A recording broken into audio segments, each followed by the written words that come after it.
Yeah, so I named this process link injection, and this has kind of evolved over time into what it is now. And it's basically, that's the name we give for the process of backlinking from something seemingly unrelated to your money site. And it's a pretty creative process, but once you get the hang of it, you should find it fairly easy to do. So as an exercise while developing it out, I make sure that each domain can link build 5 very varied different targets. And these targets I choose, just they're ones that I randomly thought of, but they are varied, they're specific, and they're very popular in terms of both link sales and money sites. So the next slide will show sort of the examples I have. Yeah, so we're going to go ahead and show these link injection examples and specifically give a few ideas in particular niches. So go ahead and show us how you do that. Yeah, again, these are just kind of random examples I thought of when I started doing it. So on the left, the recreation and travel, home and garden, finance, insurance. These are all big niches, and just to make things specific in terms of guidelines on how to make a post, I always choose an actual target, and I always tend to try to make it a US-based company in case the sites are from Australia or Canada or something. So you can see, an all-inclusive hotel in the Bahamas would be sort of your travel side, car insurance for finance/insurance, etc.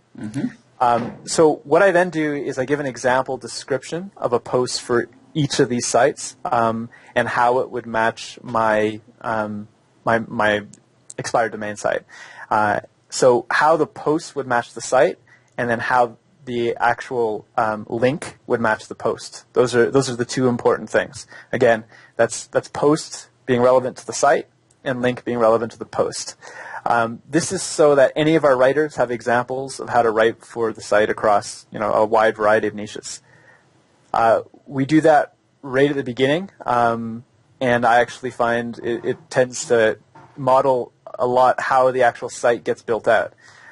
So in the photography site, as an example, we'll just say it's John Doe's personal blog, that he's a freelance, free-spirited photographer that travels the world financed by stock photography and client gigs.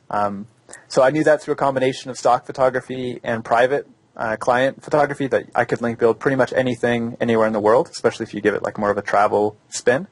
And I actually didn't get the idea for stock photography until I started writing out these examples, and then everything kind of came together. So I really suggest everyone do this right at the beginning.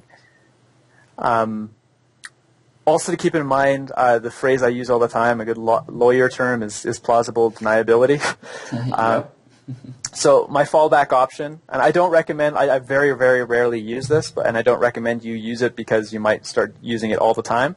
But my fallback option, especially for making the link relevant to the post, would be to link within images or using an image with a citation. So like link courtesy of URL.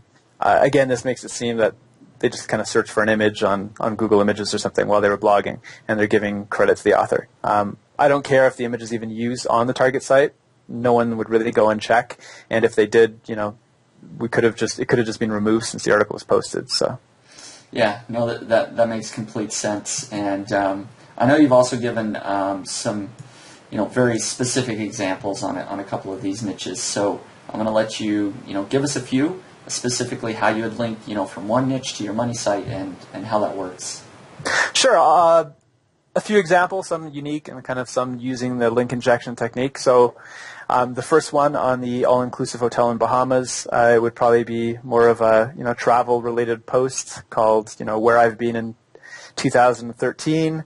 That would showcase different shoot locations that I visited, and would talk about the Bahamas, and then I might say something that wasn't actually a client gig, just a nice relaxing vacation, and that the service at this hotel name was amazing.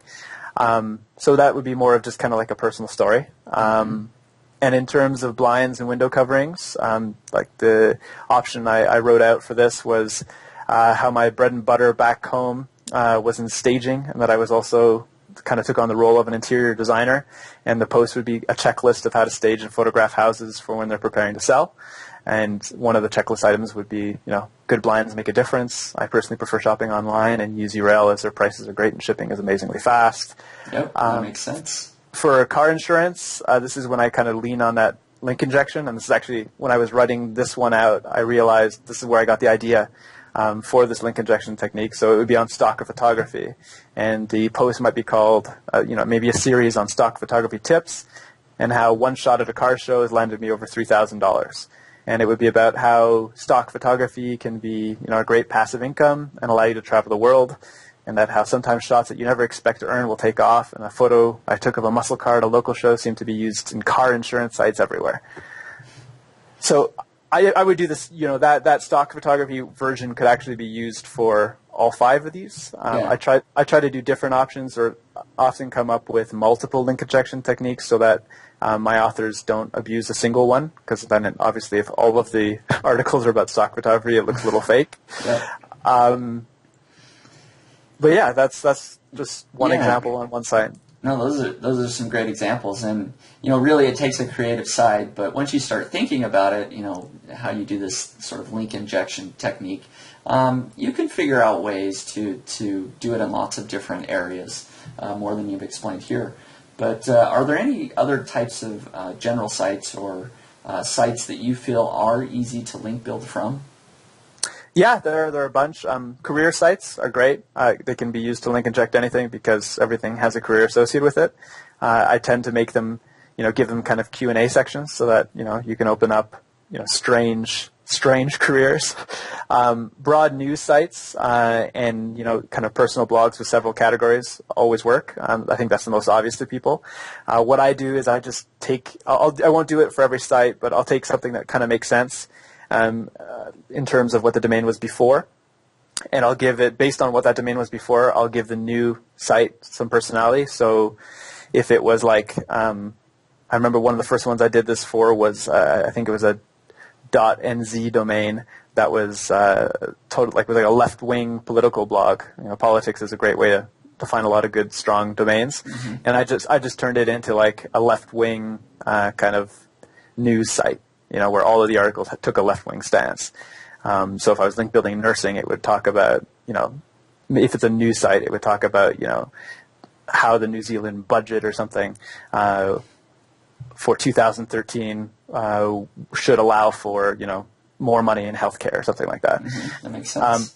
Design and photography, as you just saw, can work into anything. With design, if you can use infographics as well. But really, I would say if you use this kind of 5-question litmus test, it'll get your creative juices flowing, and you don't always have to go back to using the same type of domain. And then finally, this is stuff I don't really do anymore. I used to do it because it was so quick, but now due to sort of Penguin 2.1, just the general trend of just needing content and sort of having context around your links, I tend to only write full-on articles, but if you use something like a web development site or any service-based site, or even like a fictitious web plugin or something where you can just say, plugin developed by URL or website hosted by URL, that's obviously a really fast way to link build, but I'm actually finding that doesn't have the same effect it used to since Penguin 2.1. So I do recommend still using pure articles, with links within content, surrounded by content. And obviously for anchor text, be descriptive, don't use, exact match, be natural. Right. Yeah, no, that makes complete sense to me.